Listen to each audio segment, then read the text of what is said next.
Welcome you to our YouTube channel PNJ Legal. We are 12-year-old law firm. On this YouTube channel, we are bringing lot of the complex legal topics to you.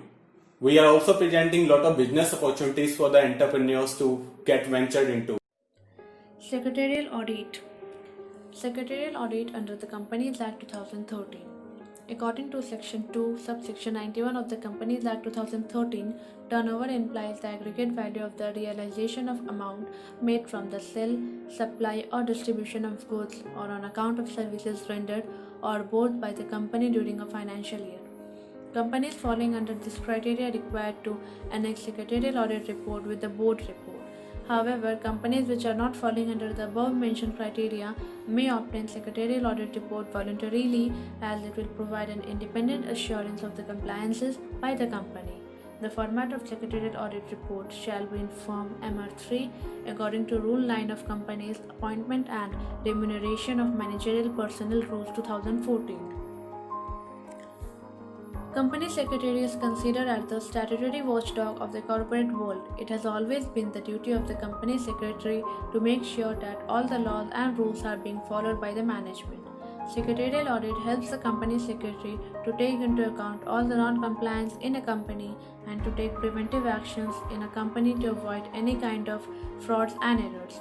Secretarial audit ensures better enforcement of the rules. The main objective of the company secretary profession is to promote corporate governance. With the help of secretarial audit, internal systems of the companies will improve with the overall effectiveness of the legal compliance system. Objective. The objective of secretarial audit may be briefed as under: to check and report on compliances, to point out non-compliances and inadequate compliances, to protect the interest of the customers, employees, society, etc., to avoid any unwanted legal actions by law enforcing agencies and other persons as well. Beneficiaries of secretarial audit: promoters, directors, management, lenders, government authorities or regulators, investor, public at large. Signing of secretarial audit report. Secretarial audit report is signed by the secretarial auditor who is engaged by the company to conduct the secretarial audit of the company, and in case of company secretary's firm, it will be signed by the partner under whose supervision of the secretarial audit was conducted. Appointment of secretarial auditor. In a company, secretarial auditor is required to be appointed by the means of passing resolution at a duly convened board meeting as per Rule 8 of the Companies Meeting of Board and its Power Rules 2014. It is always advisable to secretarial auditor to get the letter of engagement from the company and formally accept the letter of engagement. In case of change in the secretarial audit, it is always advisable to mention the change in secretarial auditor in the board report to the members as prudent corporate practice. Applicability of secretarial audit in case of private limited companies. Secretarial auditor is not applicable in case of private limited companies, as according to Section 2, Subsection 71 of the Companies Act 2013. Public company is defined as which is not a private company, and it has been informed from the definition that the secretarial audit shall be applicable on the private company which is a subsidiary of a public company and which fall under the prescribed class of companies.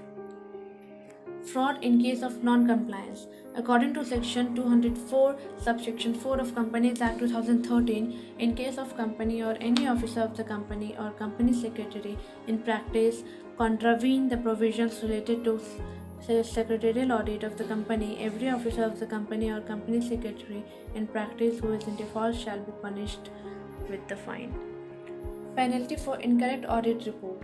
While the voluntary guidelines on corporate governance has opened up a significant area of practice for company secretaries, it casts immense responsibility on company secretaries and poses a great challenge to justify fully the faith and confidence reposed in them. Company secretaries must take adequate care while conducting several secretarial audit. Any failure of lapse on the part or PCS in issuing a secretarial audit report may attract penalty for incorrect report and disciplinary action for professional or other misconduct under provision of the Company Secretaries Act 1980. It therefore becomes imperative for the PCS that He exercises great care and caution while issuing the secretarial audit report and also adheres to the highest standard of professional ethics and excellence in providing his services. Thank you for watching.